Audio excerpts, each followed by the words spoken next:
ननद जी उठिए, माँ जी को बाथरूम जाना है, ले जाइए उन्हें।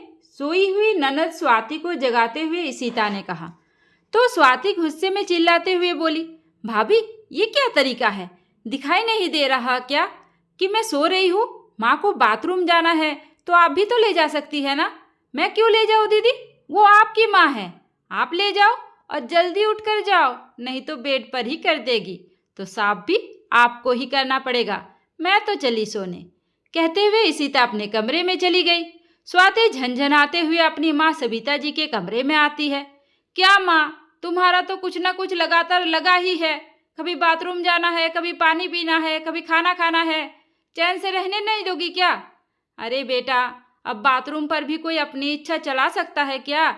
बेटी को गुस्से में देख सविता जी ने कहा। नहीं चला सकती माँ, तो पानी कम पियो। 1 ही महीने की तो बात है, 1 महीने बाद तुम्हारा पैर सही हो जाएगा, फिर जी भर के पानी पीना और जी भर के बाथरूम जाना। मुझे क्यों परेशान कर रही हो? बेटी की बातें सुन सविता जी की आंखों में आंसू आ गए। बेटा, तुम मेरी बेटी होकर ऐसा बोल रही हो? सविता जी उदास होते हुए बोली। तो क्या करूं माँ, पिछले 10 दिनों से आपने परेशान कर दिया है मुझे। चैन से सोना भी मुश्किल हो गया है मेरा। ऊपर से आपकी एक बहू है, थोड़ी भी उसके अंदर शर्म नहीं है। ये ना कि ननद सोई पड़ी है तो सास की कोई मदद कर दे, नहीं, बेशर्मों की तरह जाकर मुझे उठाकर खुद सोने चली गई। स्वाति की बातें सुन सविता जी की आंखों से लगातार आंसू ही बह रहे थे। मन ही मन सोचने लगी, भला क्यों वो मेरी सेवा करेगी? मैंने क्या ही क्या है उन सब के लिए? असल में सविता जी का पूरा परिवार उनसे नाराज था। सविता जी के पति राजेश जी, बेटा निशान और बहू इशिता, पूरा परिवार एक साथ होकर भी सविता जी अकेली थी। पति बहू बेटी के साथ अलग हो गए थे और सविता जी के हिस्से में आई थी उनकी बेटी स्वाति, जो शादीशुदा है। ससुराल से आकर अक्सर मायके में रहती थी। सविता जी की बेटी स्वाति में उनकी जान बसती थी। स्वाति की हर इच्छा को वो कैसे भी करके पूरी करती ही थी। बेटी के प्यार में इस कदर सविता जी पागल हो गई थी कि एक दिन उन्होंने अपने पति राजेश जी से कहा, देखिए जी, मैं क्या कहती हूँ कि हमारे घर में किसी चीज की कमी तो है नहीं। भगवान की दया से रुपए पैसे भी है, घर भी बड़ा है, एक ही बेटा है। क्यों ना हम अपनी बेटी को भी अपनी प्रॉपर्टी में हिस्सा दे दें। सविता जी की बात सुन राजेश जी हैरानी से उन्हें देखते हुए बोले, सविता, ये तुम कैसी बातें कर रही हो? ये तुम्हारे दिमाग में आया कहाँ से? स्वाति ने कहा क्या? नहीं जी, उस बेचारी ने तो कुछ भी नहीं कहा। मेरे ही मन में आया कि वो ऐसे भी भाग भाग कर मायके में आती रहती है, तो क्यों ना उसके नाम कुछ कर ही दे, ताकि वो यहाँ चैन से तो रहेगी। पत्नी की बात सुन राजेश जी गुस्से में बोले, सविता, तुम्हारा दिमाग तो ठीक है, बेटी को समझाने की बजाय तुम उसे और बिगाड़ रही हो। क्या कमी है उसके ससुराल वालों में? सास अच्छी नहीं है कि ससुर अच्छी नहीं है कि पति अच्छा नहीं है? उतना अच्छा राजा परिवार मिला है, फिर भी तुम्हारी बेटी भाग भाग कर मायके आती रहती है। क्यों? क्योंकि उसे आज़ादी पसंद है, फ्री होकर रहना चाहती है। वो किसी बंधन में, किसी रिश्ते में बंध कर नहीं रहना चाहती, और तुम उसकी इस गलती में उसका साथ दे रही हो। सविता, एक बार ठंडे दिमाग से सोचो कि तुम अपनी बेटी को किस नर्क में धकेल रही हो। देखो जी, मुझे आपसे बहस नहीं करना है। मुझे पता है आप इतनी आसानी से मानेंगे नहीं, इसलिए मैं पहले ही बता देती हूँ, इस घर में मेरा भी कुछ हिस्सा बनता है ना, इसलिए आप मुझे मेरा ही हिस्सा दे दीजिए। मैं अपना हिस्सा बेटी को दे दूंगी और आप अपना हिस्सा बेटे को दे देना। सविता जी की बात सुन राजेश जी सर पकड़ के बैठ जाते हैं। सविता, तुम क्यों नहीं समझती हो? मुझे बेटी को हिस्सा देने में कोई तकलीफ नहीं है, लेकिन हिस्सा तो तब दिया जाता है ना जब बेटी का ससुराल कमजोर हो, बेटी को कोई वहां पर दुख हो, तकलीफ हो, या दामाद कमाता ना हो। सब कुछ अच्छा होने के बावजूद तुम ये वाहियात हरकत क्यों करने पर तुली हो? ऊपर से बहू बेटी के भी दुश्मन बन जाओगी, वो अलग से। राजेश जी के लाख समझाने पर भी सविता जी समझने को तैयार ही नहीं हुई और आखिरकार लड़के झगड़ के उन्होंने घर के 2 हिस्से कर ही लिए।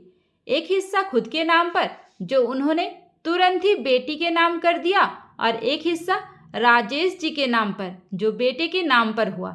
घर के बंटवारे के साथ साथ राजेश जी और सविता जी का भी बंटवारा हो गया। सविता जी अपनी बेटी के साथ रहने लगी, उनका खाना पीना अलग हो गया और राजेश जी बेटे और बहू के साथ रहने लगे। बंटवारे के बाद कुछ दिन तक तो बहुत ही अच्छे से सब कुछ चला। स्वाति लगभग 1 महीने मायके में ही रह गई। तरह तरह के पकवान बनाकर माँ को खिलाती। माँ बाप के बंटवारे से उसके चेहरे पर जरा भी सिकन नहीं थी।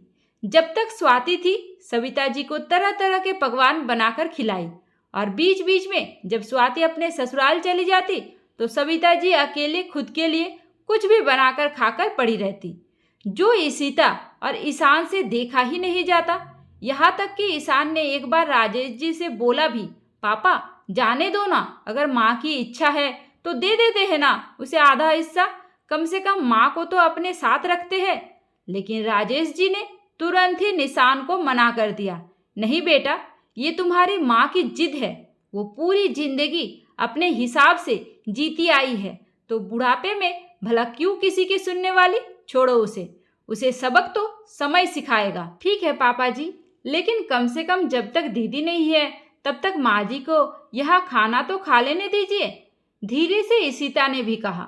नहीं बहू, बिल्कुल भी नहीं, अब ये तुम्हारी माँ जी नहीं, तुम्हारी पड़ोसन हो चुकी है, इसलिए ज़्यादा अपनी माँ जी के बारे में मत सोचो, बस देखते रहो। इत्तेफाक से एक दिन बाथरूम में फिसल कर सविता जी गिर पड़ी और उनका पैर टूट गया, जिसके चलते प्लास्टर लगा और एक लंबा आराम उन्हें बेड पर मिला।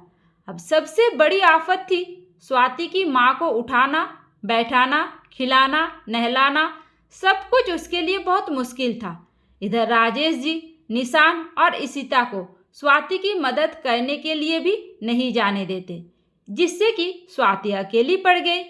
और जब भी सविता जी को बाथरूम जाना होता या नहाना होता तो स्वाति के लिए बहुत बड़ी समस्या हो जाती। माँ की सेवा के चक्कर में स्वाति को रात में भी कई बार उठकर सविता जी को बाथरूम ले जाना पड़ता, जिससे उसकी नींद भी पूरी नहीं हो पाती और वो उल्टा अपनी माँ पर ही चिल्ला पड़ती। लेकिन आज तो स्वाति ने हद कर दी। एक तो बाथरूम में ले जाने उससे अपनी माँ को खूब सुनाया, ऊपर से आज पूरे दिन गिनती की रोटियां खाने को दी और पानी तो ऐसे देती कि बस।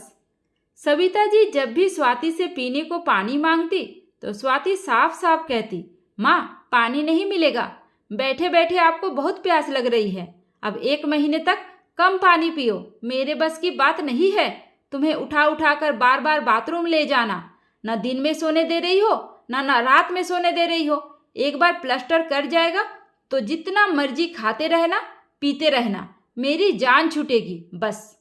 बेटी की यही बातें सविता जी के सीने को चीर गई थी। खुद से ही सोचकर वो आंसू बहाए जा रही थी कि मेरी किस्मत भगवान ने नहीं, मैंने खुद बनाई है। कितना मना किया था मेरे पति ने कि मत करो ऐसी नादानी, लेकिन मैंने उनकी एक नहीं सुनी। आज मैं अपने उसी कर्मों की सजा भुगत रही हूँ।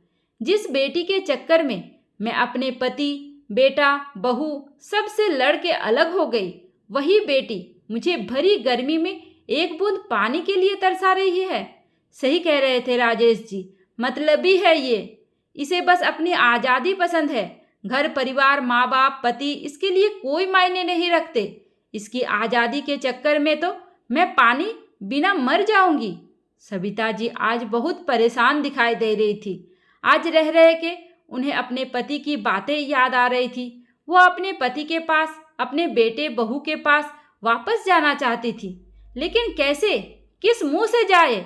बहुत सोचते हुए उन्होंने राजेश जी को अपने पास बुलाया और रोते हुए उनसे माफ़ी मांगते हुए बोली, सुनिए जी, आप सही कह रहे थे, स्वाति तो बिल्कुल मतलबी है, उसे किसी से भी प्यार मोहब्बत नहीं है, उसे बस अपनी आज़ादी पसंद है।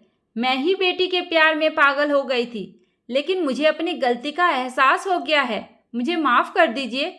मैं आप लोगों से अलग नहीं रह सकती, मुझे भी अपने साथ ले चलिए।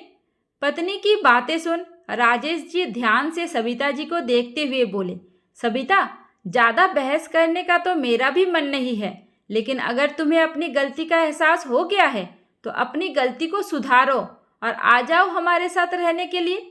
बस फिर क्या था, अगले दिन वकील बुलाए गए। सविता जी ने अपनी सारी प्रॉपर्टी स्वाति से वापस ले ली और सब कुछ बेटे के नाम करके स्वाति को उसके ससुराल भेज दिया, ये कहते हुए कि जा बेटा, जब तू अपनी माँ की नहीं हो सकती तो दुनिया में किसी की भी नहीं हो सकती। हमने तेरी शादी कर दी है, तेरा अपना घर है, सास है, ससुर है, पति है। मन करे अपने घर जाओ, मन करे कहीं और चली जाओ। अब मेरा तुमसे कोई वास्ता नहीं है। मेरा बस अब एक ही बेटा है, एक ही बहू है। तुम आज से आज़ाद हो, फ्री हो, जी लो अपनी जिंदगी। कहते हुए सविता जी ने स्वाति को घर से निकाल दिया। अब बेचारी स्वाति लाचार, क्या करे, मायका तो खत्म हो गया और साथ ही साथ खत्म हो गई उसकी आज़ादी।